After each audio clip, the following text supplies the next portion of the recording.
I'm curious about how you guys came to that place of helping people to understand patience and understand continuing to try. So I imagine that took some training. So in your setting, what does that training look like? And then in your various roles, I'm just wondering about what the responsibilities look like in your position. Like, what are you finding yourself doing? How are you supporting people? So the training that I originally went through was a short 1-week training. And that's what allowed me to be able to begin working at Children and Family Services as a peer partner or a family partner. And then I left from that position because I was interested in working in mental health. That felt closer to my heart, was, mental health and children's mental health. And came across a syllabus. It was a document, and I looked at all the trainings listed and thought, oh my gosh, I've been missing out. Look at all these great trainings. And I said, how do I take Spirit? And it's a course that's taught at Contra Costa Community College. So the person I was working for at the time said, you know what, you might be eligible to take that course because you have lived experience. So I often say that I came into the county system, backwards, because most people get into the county system as peer support providers after they take Spirit.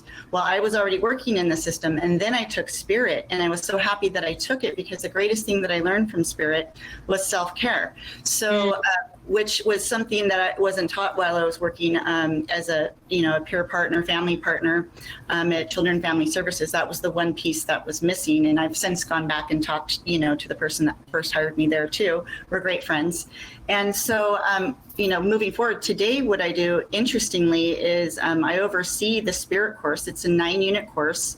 We contract with Contra Costa Community College. I have 2 staff that are peer instructors, one with a family member experience of being a parent or caregiver of children, navigating the system, also of adults navigating the system, because children do grow up and some of them, still remain and look or still get the services and supports.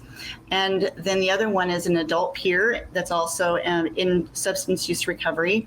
And then I also have 2 additional peer vocational specialists who support the students, and we've had up to 49 students graduate from the class. So we range anywhere between 30 to 49. We stay mostly on the 45 to 49 students each year that graduates. Very rare if it's less. And so it's a 6-month class. You graduate with a certificate. It's intense, and Amelia and Marissa can tell you all about it because they've already mentioned Spirit. Okay, I'm just going to see, can we just shift to Marissa and you can tell us a little bit about your experience in the training? And then Amelia, if there's anything you want to chime in on, feel free. Yeah, so Spirit is amazing. I highly suggest it.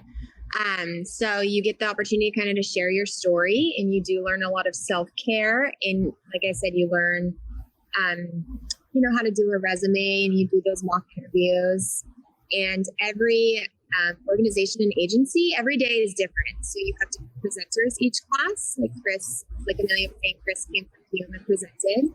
And then you have the opportunity to do 2 site visits, and you go and explore organizations that you're interested in. And then you do interviews with different organizations. It's kind of like speed interviews, and you pick an agency to do an internship with. So I actually had the ability to intern at Pittsburgh Adult Mental Health, which was awesome. I did a pilot position. It was a waiting room liaison. So people would come in and I would kind of assess their needs right as they came in and try to give them some resources right off the bat. And then I started at Putnam Clubhouse shortly after I graduated Spirit, a few weeks after. And then at Putnam, it's great because everyone holds the same responsibility. So everyone's peers there, members and staffs, they all contribute to training, and anyone who is new to the organization. So when you go into Putnam, you're actually trained by, as others would call them clients, but we call them members. And it's really empowering to give that back to the community who oftentimes gets their choices taken from them. So now I'm currently the program manager at Putnam Clubhouse. So a lot of my responsibilities include making sure all the programs are running smoothly, enforcing those policies and procedures, and engaging staff and members in the working units. But it's a great thing about a peer support run program is that anyone and everyone at the Clubhouse has shared responsibility. Nice. And was there anything you wanted to add, Amelia? Well, there's spirit, but there's also like rap trainings, because I'm a rap facilitator. I'm a photo voice facilitator. I know that Spirit also holds the alumni trainings, so it that keeps us, like refreshed on some of the things that we went over in Spirit. Although I still have my binder intact. I love the alumni trainings. It's where you can continue networking and stay refreshed on everything that you were trained on in Spirit as well.